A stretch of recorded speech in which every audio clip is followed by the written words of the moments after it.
ಯಾವಾಗಲೂ ಒಂದೇ ಥರ ಚಿತ್ರಾನ್ನ ತಿಂದು ತಿಂದು ಬೇಜಾರಾಗಿದೆಯಾ? ಹಾಗಾದರೆ ಬನ್ನಿ ಮದುವೆ ಮನೇಲಿ ಮಾಡೋ ಮಸಾಲ ಚಿತ್ರಾನ್ನನ ಮನೆಯಲ್ಲೇ 10 ನಿಮಿಷದಲ್ಲಿ ಹೇಗೆ ಮಾಡ್ಕೊಳ್ಳೋದು ಅಂತ ತೋರಿಸ್ತೀನಿ.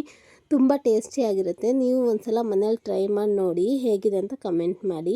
ಅದಕ್ಕೆ ಮೊದಲಿಗೆ ಒಂದು ಮಿಕ್ಸಿ ಜಾರ್ ತೊಗೊಂಡು ಅದಕ್ಕೆ ತೊಳೆದಿಟ್ಟಿರುವಂತಹ ಕೊತ್ತಂಬರಿ, ಒಂದು ಕಾಲು ಇಂಚಷ್ಟು ಶುಂಠಿ, ಒಂದು 4 ಎಸಳು ಬೆಳ್ಳುಳ್ಳಿ, 1-3 ಹಸಿಮೆಣಸಿನ್ಕಾಯಿ, ತುರಿದಿಟ್ಕೊಂಡಿರೋ ಅಂಥ ಕೊಬ್ಬರಿ ಒಂದು 1/4 ಕಪ್ಪು, ಒಂದು 1/4 ಟೇಬಲ್ ಸ್ಪೂನ್ ಆಗೋಷ್ಟು ಜೀರಿಗೆ, ಅಷ್ಟನ್ನು ತರ್ತರಿಯಾಗಿ ಗ್ರೈಂಡ್ ಮಾಡ್ಕೋಬೇಕು.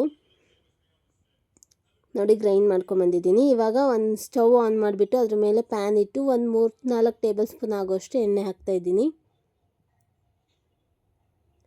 ಎಣ್ಣೆ ಬಿಸಿ ಆದಮೇಲೆ ಅದಕ್ಕೆ ಸಾಸಿವೆ, ಕಡಲೆಬೀಜ, ಉದ್ದಿನಬೇಳೆ, ಕಡಲೆಬೇಳೆ ಅಷ್ಟನ್ನು ಹಾಕಿ ಚೆನ್ನಾಗಿ ಫ್ರೈ ಮಾಡ್ಕೋಬೇಕು. ಆಮೇಲೆ ಉದ್ದುದ್ದಕ್ಕೆ ಹೆಚ್ಚಿರೋ ಅಂಥ ಹಸಿಮೆಣಸಿನ್ಕಾಯಿ, ಸಣ್ಣದಾಗಿ ಹೆಚ್ಚಿರೋ ಅಂಥ ಈರುಳ್ಳಿನ ಹಾಕಿ ಈರುಳ್ಳಿ ಪಿಂಕಿಶ್ ಆಗಬೇಕು ಅಲ್ಲಿ ತನಕ ಫ್ರೈ ಮಾಡಿ. ಆಮೇಲೆ ಕರಿಬೇವು ಮತ್ತು ಆವಾಗಲೇ ತರ್ತರಿಯಾಗಿ ರುಬ್ಬಿಟ್ಕೊಂಡಿರೋ ಅಂಥ ಕೊಬ್ಬರಿ ಮಸಾಲೆನೂ ಅದಕ್ಕೆ ಹಾಕಿ ಚೆನ್ನಾಗಿ ಫ್ರೈ ಮಾಡಬೇಕು ಹಸಿ ವಾಸನೆ ಹೋಗೋ ತನಕ. ಅದು ಹಸಿ ವಾಸನೆ ಹೋದ್ಮೇಲೆ ಅದಕ್ಕೆ ಒಂದು 1/4 ಟೇಬಲ್ ಸ್ಪೂನಷ್ಟು ಅರಿಶಿನ ಪುಡಿ ಮತ್ತು ರುಚಿಗೆ ಎಷ್ಟು ಬೇಕೋ ಅಷ್ಟು ಉಪ್ಪು ಹಾಕ್ಕೋಬೇಕು.